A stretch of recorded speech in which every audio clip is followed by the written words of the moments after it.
بسم اللہ الرحمن الرحیم۔ السلام علیکم دوستو، دنیا بھر کی خبروں میں آج آپ سنیں گے، لیکن اس سے پہلے اگر ہو سکے تو لائک اور سبسکرائب کا بٹن ضرور دبا لیں۔ شکریہ۔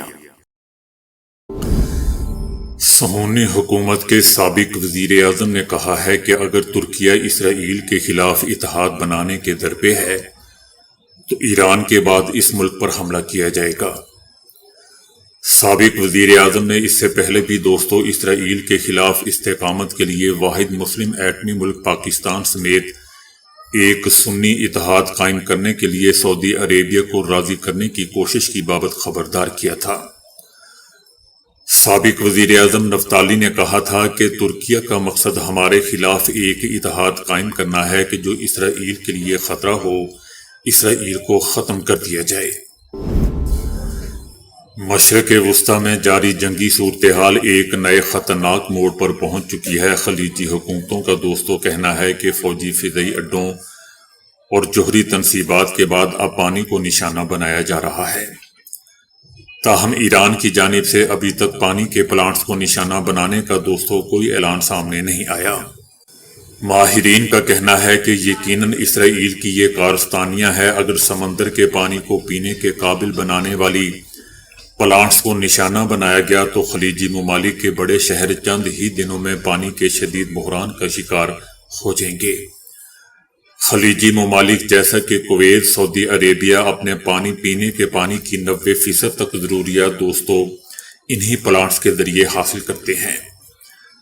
اس تنازع سے خطے کو ممکنہ نقصان تباہ کن ثابت ہو سکتا ہے۔ ماہرین نے خبردار کر دیا ہے کہ اگر کسی بڑے کمپلیکس کو صرف ایک کامیاب حملے میں بھی شدید نقصان پہنچ جائے تو چند ہی دنوں میں پورے شہروں کو خالی کرانے کی نوبت آ جائے گی، قحط پڑنے کی نوبت آ جائے گی۔ پانی کی معیشت کی ماہرین کا کہنا ہے کہ جو بھی پانی کے نظام کو نشانہ بنائے گا وہ ایسے پانی کی جنگ چھیڑ سکتا ہے جو موجودہ جنگ سے بھی کہیں زیادہ تباہ کن ہو جائے گی۔ خلیجی خطوں کا کہنا ہے کہ دنیا کے خشک ترین علاقوں میں ہمارے خطے شمار ہوتے ہیں، جہاں قدرتی میٹھے پانی کے ذخائر بہت ہی کم ہیں۔ اسی وجہ سے یہاں کے ممالک اپنی زیادہ تر پینے کے پانی کی ضروریات سمندر کے پانی کو صاف کر کے پوری کرتے ہیں۔ کویت تقریباً 90% پینے کا پانی صاف کرتا ہے، عمان تقریباً 86%، سعودی عربیہ تقریباً 70%، متحدہ عرب امارات تقریباً 42% پانی سمندری پانی کو میٹھا کر کے حاصل کرتے ہیں۔ پورے خلیج میں 400 سے زائد پلانٹس ہیں اور یہ خطہ دنیا کا تقریباً 40% پانی اسی سے پیدا کرتا ہے۔ ان پلانٹس کے بغیر دبئی، کویت سٹی، ریاض اور دوحہ جیسے بڑے شہر اپنی موجودہ آبادی کو برقرار نہیں رکھ سکیں گے۔ دوسری جانب ایران کا کہنا ہے کہ خلیجی ممالک امریکی اڈے خالی کروا کے امریکیوں کو خطوں سے نکال دیں۔ ایران کا کہنا ہے کہ اگر کسی بھی عرب ممالک کے اڈے سے ایران پر حملہ ہوا تو ایران کا اس کا جواب دینے کا حق محفوظ ہوگا۔ امریکی خفیہ ادارے CIA کے ایک سابق تجزیہ کار کا کہنا ہے کہ ایران کے شدید حملوں کے بعد اسرائیل انتہائی مشکل صورتحال سے دوچار ہے۔ اسرائیل کا پانی نکل چکا ہے اور ایران نے امریکی فوج کی نگرانی کی صلاحیتوں کو بھی شدید متاثر کیا ہے۔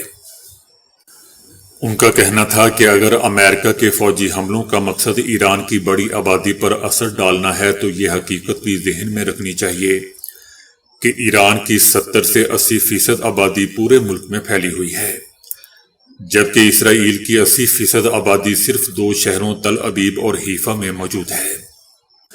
اس کا کہنا تھا کہ اس کا مطلب یہ ہے کہ مغرب کو ایرانی عوام کے حوصلے توڑنے کے لیے سینکڑوں مقامات پر حملے کرنے پڑیں گے، جبکہ اس کے برعکس ایران صرف 2 بڑے اہداف پر حملہ کر کے امریکہ اور اسرائیل پر بہت بڑا اثر چھوڑ دے گا۔ ان کا کہنا تھا کہ اسرائیل صرف ایک بم کی مار ہے۔ اس صورتحال میں اسرائیلی شدید دباؤ میں ہیں اور جنگ بندی کی خواہش کے اشارے بھی دے رہے ہیں۔ CIA کے اس سابق تجزیہ کار کا کہنا ہے کہ ایران کے جوابی حملوں نے فوجی توازن کو بنیادی طور پر بدل کر رکھ دیا ہے اور شاید کسی نے تصور بھی نہیں کیا تھا، کسی کے وہم و گمان میں بھی نہیں تھا کہ ایران 5 جدید ریڈار نظاموں کو ناکارہ بنا دے گا۔ اس کا کہنا تھا کہ اس کامیابی نے امریکی فوج اور اسرائیلی فوج کو مؤثر طور پر اندھا کر دیا ہے۔ ماضی میں اسرائیل کو ایرانی حملوں سے تقریباً 30-45 منٹ پہلے تک پیش کی وارننگ مل جاتی تھی، لیکن اب یہ وقت کم ہو کر صرف 1 منٹ رہ گیا ہے۔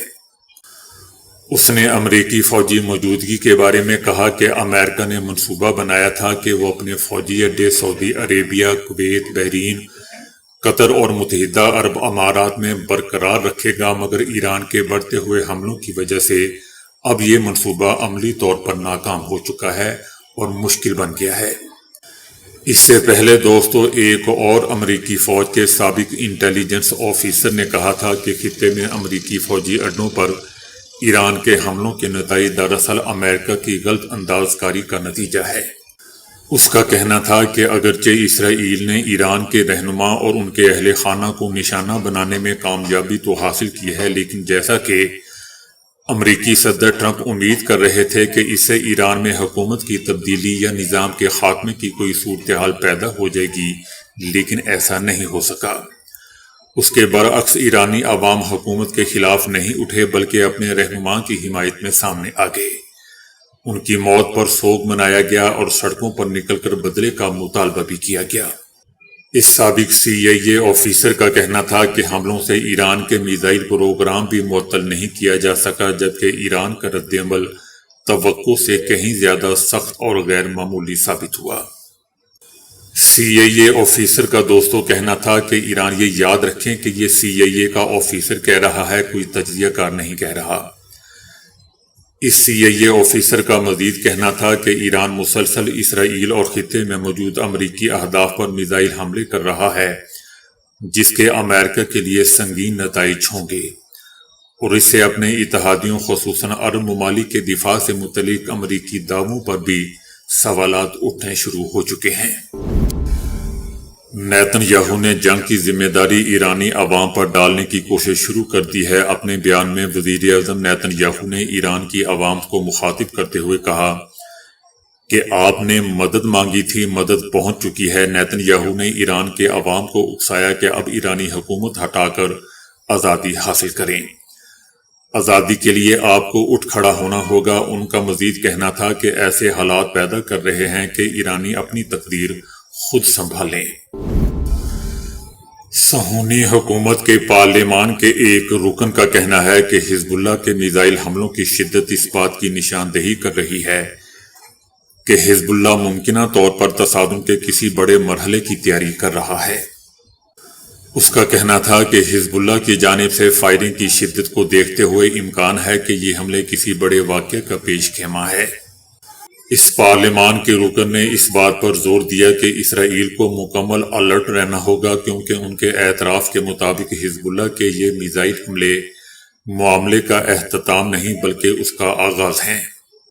اس کا کہنا تھا کہ حزب اللہ نے پہلی بار باضابطہ طور پر اسرائیل کے خلاف جنگ کا اعلان کیا ہے اور اس کے لیے ایک نام بھی مقرر کیا ہے۔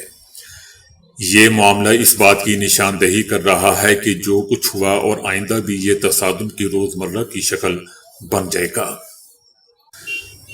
دوستو، یاد رہے کہ حزب اللہ نے مقبوضہ فلسطین کے شمال اور اندرونی حصوں میں صہیونی آبادیوں اور فوجی اڈوں کے خلاف میزائل حملوں کی ایک وسیع لہر شروع کر دی ہے۔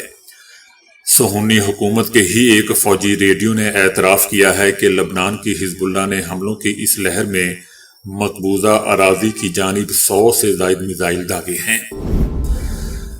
صہیونی آباد کاروں نے اسپین کے ایک صحافی کو جان سے مارنے کی دھمکی دی ہے۔ ایک صحافی کے ذریعے اس اعلان کے بعد کہ میزائل حملے کے انتباہ کے دوران تل ابیب میں واقع پناہ گاہوں سے اربوں کو باہر نکال دیا گیا اور اس اقدام کو نسل پرستی قرار دیا، تو انتہا پسند صہیونی آباد کاروں نے صحافی کو تشدد پسندانہ پیغامات دینے شروع کر دیے۔ اطلاعات ہیں کہ انتہا پسند سعودی آباد کاروں نے صحافی کو جان سے مارنے کی بھی دھمکی دی۔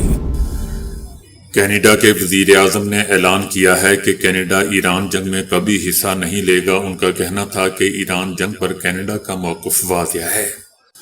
ان کا کہنا تھا کہ کینیڈا ان اقدامات کی حمایت کرے گا جو ایرانی جوہری پروگرام کے متعلق ہوں۔ ان کا یہ بھی کہنا تھا کہ G7 ممالک ایران میں کشیدگی میں کمی کا مشترکہ موقف تلاش کریں گے۔ ترکیہ کے صدر رجب طیب اردوان اسرائیلی وزیر اعظم نیتن یاہو پر برس پڑے۔ ان کا کہنا تھا کہ نیتن یاہو ہولوکاسٹ کے بعد اسرائیلیوں کے لیے سب سے بڑی آفت بن چکے ہیں۔ اسرائیلی شہری اپنی راتیں پناہ گاہوں میں گزار رہے ہیں۔ صدر رجب طیب اردوان کا کہنا تھا کہ اب اسرائیلی خود یہ کہہ رہے ہیں کہ نیتن یاہو ہولوکاسٹ کے بعد سب سے بڑی ہمارے لیے مصیبت بن چکا ہے۔ ہماری توجہ صورتحال مزید بگڑنے سے پہلے تناؤ کو کم کرنے کی کوشش پر مرکوز کرنی چاہیے۔ ترک صدر کا یہ بھی کہنا ہے کہ جنگ کو روکنا چاہیے اس سے قبل کہ یہ مزید بڑھے اور پورے خطے کو آگ کی لپیٹ میں لے لے۔ فریقین کو مذاکرات کی میز پر لانے کی کوشش کر رہے ہیں۔ ایرانی جنرل فدوی نے دعویٰ کیا ہے کہ امریکی صدر ٹرمپ کئی دنوں سے کوشش میں ہے کہ جنگ بندی کا اعلان کر دیا جائے۔ ان کا کہنا تھا کہ دشمن نے جنگ جیتی ہوتی تو دنیا کو ثالثی کے لیے جمع نہ کرتا۔ جنرل فدوی نے دعویٰ کیا کہ صدر ٹرمپ منگل سے کوشش میں ہے کہ جنگ بندی کا اعلان کر دیا جائے۔ یاد رہے دوستو کہ صدر ٹرمپ نے ایک ریلی سے خطاب کرتے ہوئے کہا تھا کہ گزشتہ 11 دنوں میں ہماری فوج نے ایران کو تقریباً تباہ کر دیا ہے، جس کے جواب میں جنرل فدوی نے یہ بیان دیا ہے۔ امریکی صدر نے دعویٰ کیا تھا کہ ایران کے خلاف جنگ جیت چکے ہیں اور یہ جنگ پہلے ہی گھنٹے میں ہم نے جیت لی تھی۔ دوسری طرف ایران نے کہا ہے کہ صدر ٹرمپ جتنا چاہیں باتیں کر لیں لیکن اب ہم انہیں بھاگنے نہیں دیں گے، یہ جنگ جلدی ختم ہونے والی نہیں۔ ایران نے امریکہ اور اسرائیل کو مکمل سزا دینے تک جنگ جاری رکھنے کا اعلان کر دیا ہے۔ ان کا کہنا ہے کہ ایران اب جوابی حملوں کی پالیسی ختم کر کے امریکہ اور اسرائیل کو سزا دینے کے لیے مسلسل حملوں کی پالیسی اختیار کر چکا ہے۔ ایران کا کہنا ہے کہ تیل کی قیمتوں کو مصنوعی طریقوں سے کم نہیں کیا جا سکے گا۔ آبنائے ہرموز سے ایک بوند تیل باہر نہیں جائے گی۔ $200 فی بیرل کی توقع رکھی جائے۔ ایرانی نیول چیف نے بھی کہا ہے کہ آبنائے ہرموز سے گزرنے والے جہاز ایران سے اجازت نامہ لیں۔ جہازوں کو محفوظ راستہ دیکھنے کے کھوکھلے بیانات کو سچ نہ سمجھا جائے۔ 2 جہازوں نے دعوے سچ ماننے پر لیکن دھر لیے گئے۔ ایران نے اسرائیل اور خلیج میں گوگل، مائیکروسافٹ اور اوریکل جیسی ٹیک کمپنیوں اور بینکوں کو نشانہ بنانے کا اعلان کر دیا ہے۔ پاسداران انقلاب کا کہنا ہے کہ وہ اب اسرائیل اور خلیج میں واقع امریکی ٹیک فرمز اور بینکوں کو نشانہ بنائیں گے۔ حالیہ حملے میں ایران کے ایک بینک کو نشانہ بنایا گیا تھا۔ دشمن نے خطے میں امریکہ اور اسرائیل سے وابستہ معاشی مراکز اور بینکوں کو ہدف بنانے پر ہمیں مجبور کر دیا ہے۔ پاسداران انقلاب نے کہا ہے کہ عوام ایسے بینکوں اور مالیاتی اداروں سے دور رہیں جو امریکہ یا اسرائیل سے منسلک ہیں۔ مقبوضہ وادی کے سابق وزیر اعلیٰ ڈاکٹر فاروق عبداللہ مبینہ قاتلانہ حملے میں دوستوں بال بال بچ گئے۔ فاروق عبداللہ شادی میں شریک تھے جہاں ان پر انتہائی قریب سے ایک شخص نے پستول سے گولی چلانے کی کوشش کی، تاہم سیکیورٹی اہلکار نے بروقت اس شخص کو قابو کر لیا۔ وزیر اعلیٰ عمر عبداللہ نے اپنے والد کی جان بچنے پر اللہ کا شکر ادا کیا۔ تو دوستو ابھی کے لیے اتنا ہی۔